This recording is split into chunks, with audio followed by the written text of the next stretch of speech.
Now in SB3, the last thing I want to talk about today is it says they want to have a student board. I'm not sure exactly what type of board it would be, but to overlook the Greek life system and to help, I guess, to assess renewing charters or to...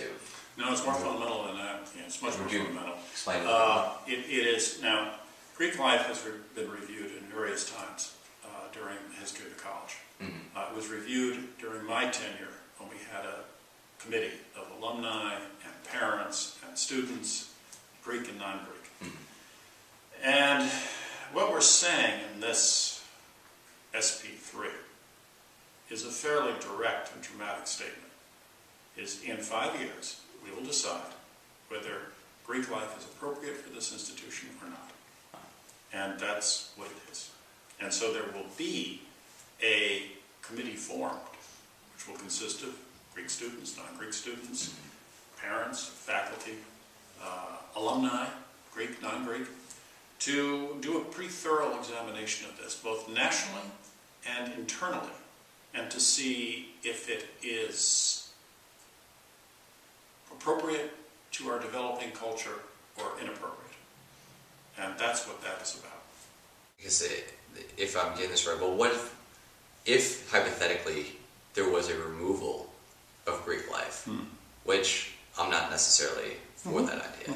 I think students, they should have the right to join a Greek organization if they choose. I mean, I have chosen not to, and in fact, I have only attended maybe 2 Greek parties throughout my entire years, and I have not felt alienated as a result.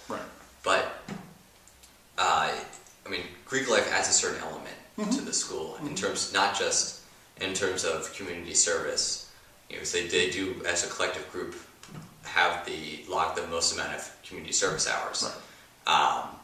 But also financially. Doesn't the school get a great deal of money? I'm not sure the exact statistic. No, that's another myth. Really? Oh, yes. First of all, let's put it in this context. At a certain point in Dickinson's history, most of the people here were Greek. So, of course, they're going to get money from people who are Greek.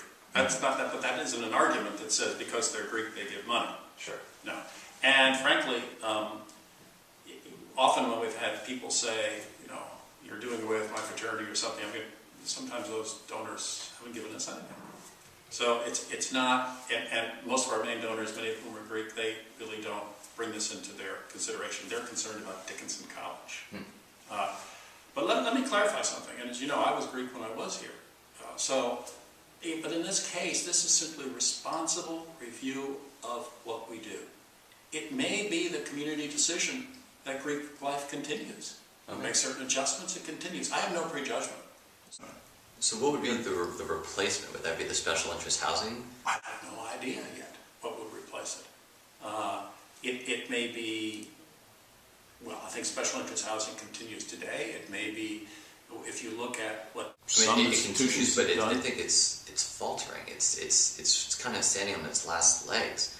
There's such a cycle of these special interest groups that I feel like they have to make a new one every year, Well, some have gotten into some of the trouble that Greek organizations get into with the management of their housing. Are you referring to Arts House? I'm just saying there are institutions that get into, there are interest groups that get into that trouble. The second is, some of the interest groups have been, interest groups to work have to have consistent student management and interest.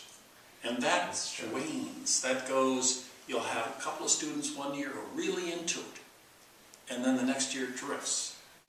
I feel like it's very difficult for them to spread their message. It's mainly word of mouth. That's how I found out. I mean, I lived in Emoja, and there was the diversity house. It was incredible. It's Reed House now, but now it's the Romance Language House now, if I'm not mistaken. And they say it's incredible now. I mean, it's an incredible house. I love the way that we did it.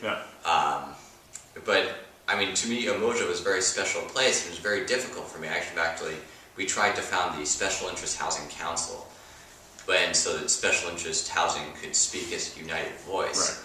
But I guess that fell through. I don't think it's going to totally fall through, because I think, and I thank you for taking that initiative, because I think in the the way that we're looking at how we might strengthen campus life and student life, we're looking at doing those things that will strengthen the special interest housing.